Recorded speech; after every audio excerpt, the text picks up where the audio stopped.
Deuxième séquence de notre formation à la méthode appel d'offres gagnant, nous allons aborder les conditions pour répondre au marché public.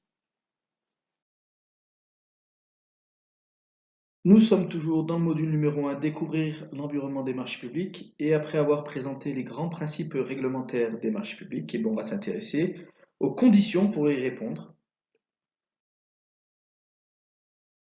avec un petit rappel lié à la première séquence. Qui peut répondre au marché public? Eh bien, le principe de base, c'est que tout le monde peut y répondre, puisque toute personne morale ou physique, publique ou privée, quel que soit son statut, ou tout groupement de personnes qui offrent sur le marché la réalisation de travaux ou d'ouvrages, la fourniture de produits ou la prestation de services peut répondre à un avis de marché. C'est ce qu'on appelle le principe de liberté de candidature. Alors on verra ultérieurement qu'il existe des marchés réservés, mais effectivement le principe de base donc c'est que tout opérateur économique est en droit de répondre à un appel d'offres de marché public et d'obtenir un marché public. Donc on parle d'opérateurs économiques pour désigner justement la diversité des potentiels candidats au marché public. Et donc tout opérateur économique est en droit d'y répondre, quel que soit son statut, notamment son statut juridique, quelle que soit sa taille, la taille de l'entreprise, le nombre de salariés ou le chiffre d'affaires réalisé, quelle que soit son expérience, puisqu'il n'est pas nécessaire d'avoir, comme on entend parfois, 3 années d'expérience pour pouvoir répondre au marché public, et aussi quelle que soit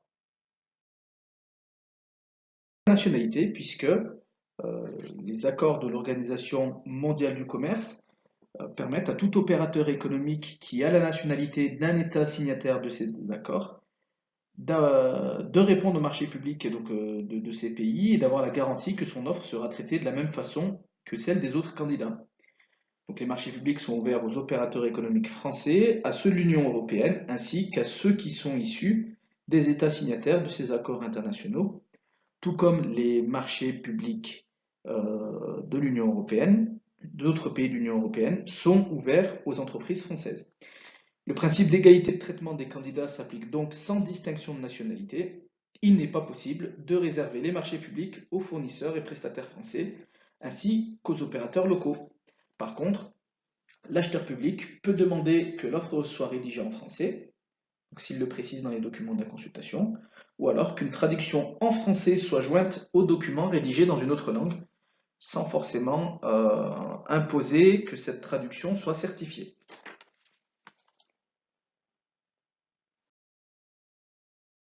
Alors, on a vu deux des principes du Code des marchés publics, c'est la liberté d'accès à la commande publique, l'égalité de traitement des candidats. Il existe malgré tout des interdictions de soumissionner. Et cette interdiction concerne certaines sanctions pénales ou administratives, puisque certaines condamnations pénales peuvent entraîner une interdiction de soumissionner. Donc cela concerne, comme on disait, par exemple, des personnes qui ont été condamnées depuis moins de 5 ans pour corruption, violation du secret professionnel, escroquerie, abus de confiance, travail dissimulé, ou alors discrimination et méconnaissance de l'égalité professionnelle. Le préfet peut aussi prendre des mesures d'exclusion des contrats administratifs pour une durée maximum de 6 mois s'il a constaté dans une entreprise ou par un dirigeant, s'il a constaté donc des irrégularités en matière de travail dissimulé, de marchandage, de prêt illicite de main-d'œuvre ou d'emploi d'un étranger sans titre de travail. On demande aussi aux candidats d'être à jour de leurs obligations fiscales et sociales.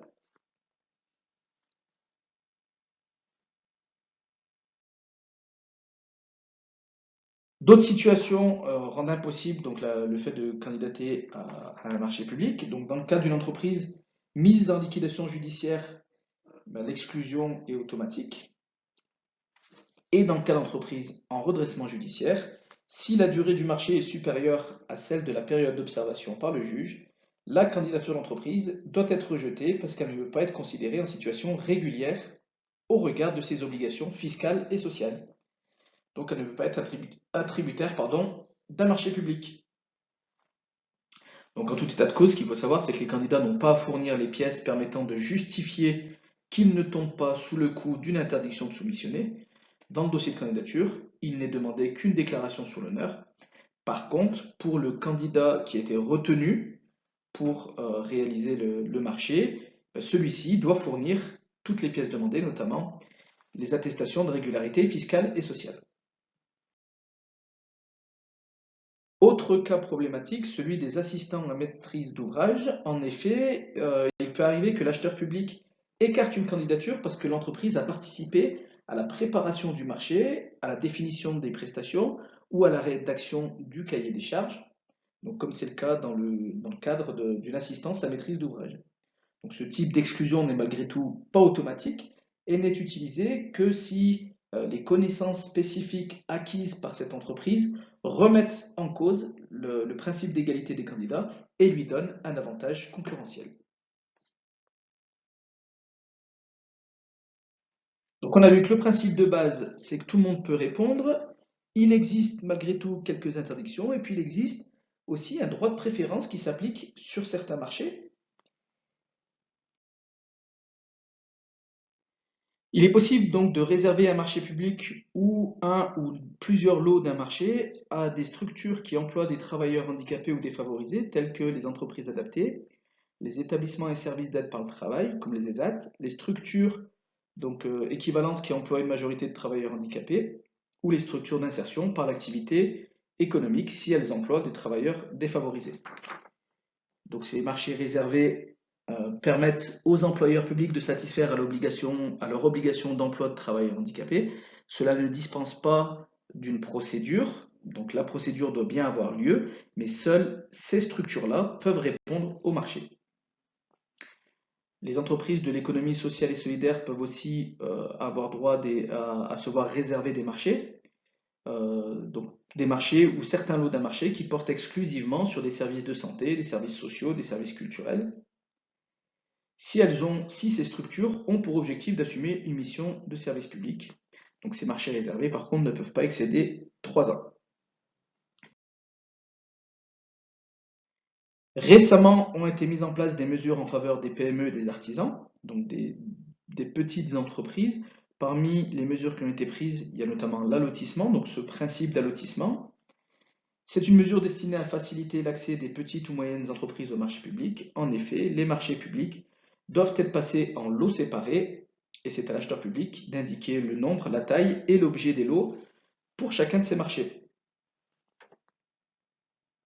Donc malgré tout, si il ne peut pas assurer le pilotage des lots séparés ou si le fait de créer plusieurs lots rendent l'exécution des prestations techniquement difficiles ou plus coûteuses, l'acheteur peut décider de ne pas allotir et dans ce cas, il doit motiver son choix dans les documents de la consultation.